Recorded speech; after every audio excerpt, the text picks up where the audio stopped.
When you think about the history of the Marsh Foundation, starting with black swamp, forested area, to what it is today, it blows me away.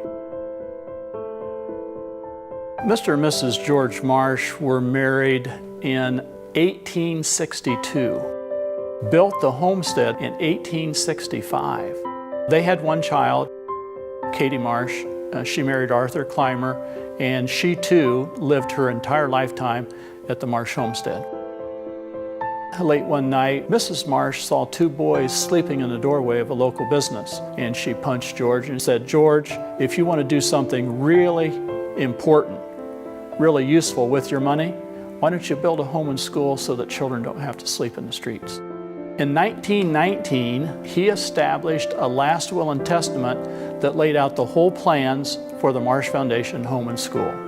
It explained how children should be taught how to be self-reliant, how to care for themselves, and because they lived in a farm environment here, a lot of things had to do with agricultural things. He appointed 3 of his most trusted friends and encouraged them to build the very best children's home that they could.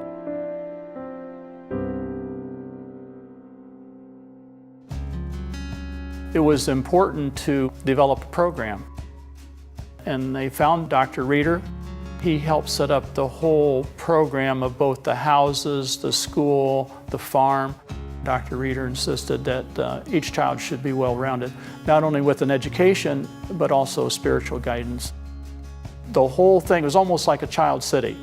They had a cannery, they had a health clinic, they had gardens, they had orchards, they had a big tomato project, they had a big potato project, they had a dairy, they raised livestock. They even had Marsh Foundation certified corn. When these children came, they came mostly from broken homes due to death, orphans, or serious accident, or some other reason. I came here when I was 11 years old. My father had 12 brothers and sisters, and I think I lived in every one of their homes. And we just did not know where home was. But when we came here, we had the structure and the education that we needed. They knew that they had to get to bed early. They knew they had to get up early. They knew their meals were going to be on schedule. They knew that they had to go to school. They knew what their work program was, and they knew that they were going to have some time for recreation and entertainment. That was a great discipline to be on a schedule like that. I came out here in 1939 when I was 4 years old, graduated from Wert High School, met Fred, and we got married in 1954. He was raised in a family, and so he couldn't understand the rules and regulations that I told him I can't do this or I can't do that. I didn't like I call it the regimentation, just rules for everything. You had to go up to the door and ring a bell, you know, and the house mother, who are you coming for? And I'd say, well, Clarabelle, and she had to be in at 11 o'clock. It couldn't be 11:01 or 11:02. And he says, well, you don't have to do that. I said, oh, yes, I do. And to prove it, one night I was on kitchen help, the supper, and the house mother asked me to make fried eggs. I said, I'm not going to fry them. And she says, I'm not asking you. She says, I'm telling you. And I said, I'm still not going to do it.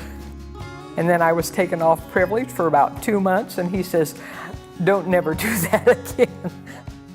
As I look back on it now, I understand it, because you can't have a home like this and everybody be in free spirits.